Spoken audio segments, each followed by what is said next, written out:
Alright, hey YouTube, it's Leland TV here, and I just wanted to show you what I got going on for Springtails, and maybe this can help somebody that's also trying to keep some Springtails for other pets or terrariums or whatever it may be, or if you just want to keep Springtails. Okay, so essentially I like having one of these bins right here just to keep everything together. You're going to want to get yourself some charcoal, and I like this Cowboy brand charcoal that you can get from Walmart. It's actually pretty good stuff, but the reason why I keep it in this bin is because it's pretty dusty and you don't want to be breathing this dust in. The dust is actually really bad for you. So yeah, disclaimer, don't breathe any of that stuff in, but this Cowboy brand works really well, and you can get it at Walmart. You just want to make sure it's all natural lump hardwood charcoal. You don't want any of the briquettes or anything like that. There's a couple of brands that are good to use for Springtails and that are good to use for terrariums.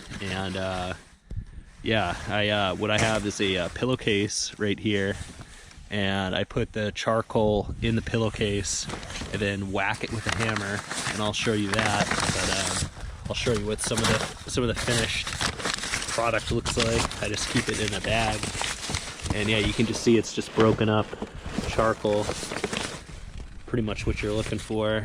And when you get it, I'll show you. It is pretty thick stuff. Okay, so I'm just gonna show you. We got this, and it is some dusty stuff, so just make sure you're downwind from it.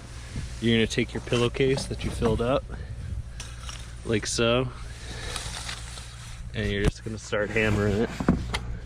And again, make sure you do not breathe any of this in, and just give it some wax.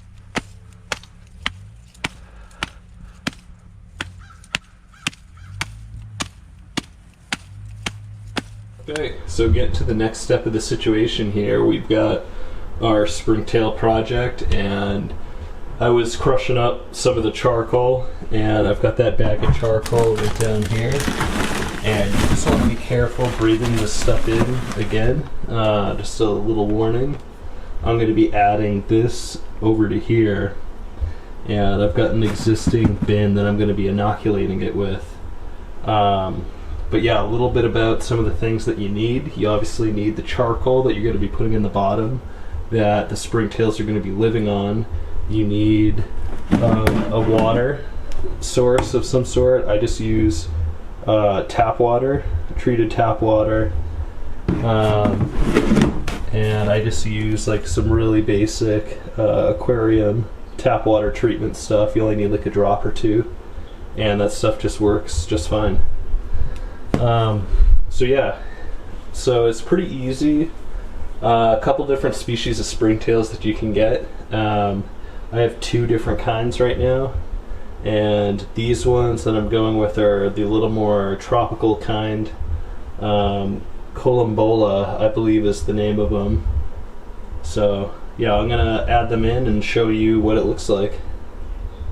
Ooh, side note, when adding in this charcoal, you want to make sure that you're wearing a mask, and the vapor fumes, the dust that comes off of this is not good for you to breathe in.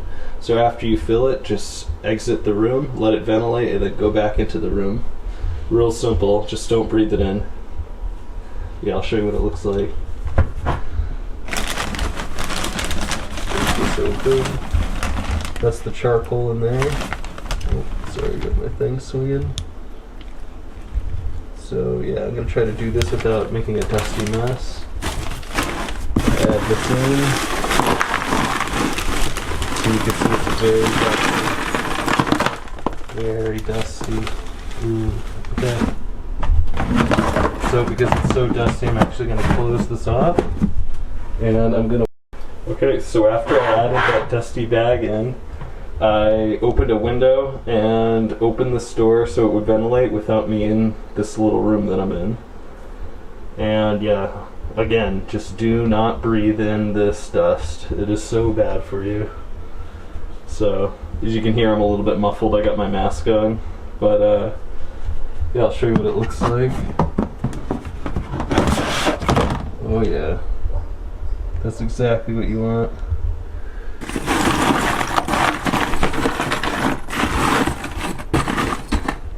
Oh yeah, there we go. Spread it out, make it nice, make it look nice and good. And then we're gonna add water.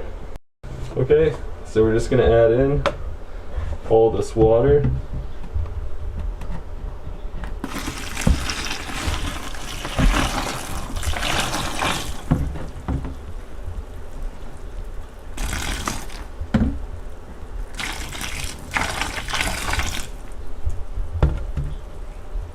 Alright, so now what you want to do is you want to let this sit for a little bit. It's pretty dusty still, and the wood has to soak up all this water. So I'm going to show you what I'm going to do. I'm actually going to pick this up and shake the container a little bit.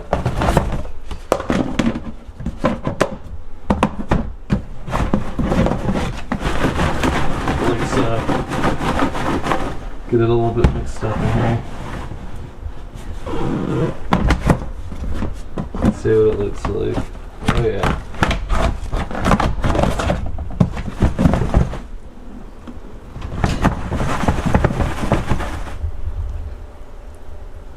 Oh yeah, and just get it to soak up all this water, and then add more water if you need to.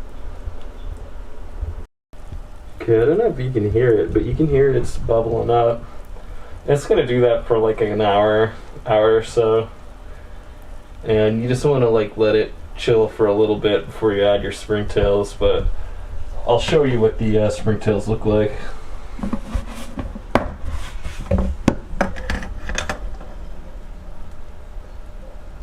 See, they're just like these little white specks that are kind of moving around in here. Let's see if I can zoom in.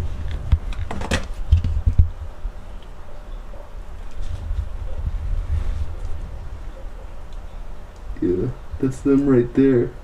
And it might look gross, but these things clean everything in a terrarium. They are essentially the custodians, and it's essentially a necessity to have them for a terrarium. So yeah, they're pretty easy to keep, and yeah, that's what they look like. Okay, now that we got a lot of moisture in this, I'm just gonna seed the springtail container, and that's just taking some from this one and adding it into here. So yeah, I'll go ahead and do that, and I'll show you what it looks like. Okay, got some of them running around, and I'm just gonna pick some up like so. Just tap it off. I'm going to do that a couple of times.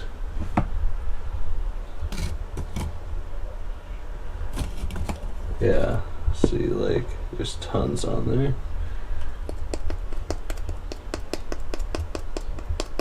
And then, yeah, before you know it, these will start taking over this new container. They'll be pretty happy.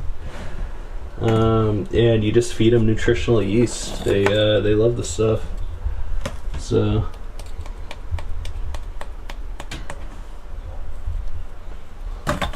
that is the Columbola kind of springtail, and I also have a Fulsomia candida colony as well, and they're a little bit different. Yeah, you can see them in there. They just look very different.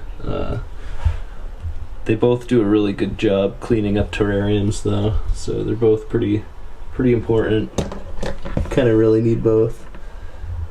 Yeah, I just wanted to show everybody what it's like keeping springtails, and yeah, starting a new culture up. And they're really good for terrariums and isopod colonies, so yeah, definitely pretty good, and they sell for a pretty penny too. So yeah, usually a cup of these is like $10, and there's only maybe a couple hundred in a cup, and you don't really have to do too much to keep these things up and running. They kind of take care of themselves. So yeah, thanks for watching, and I'll see you on the next video.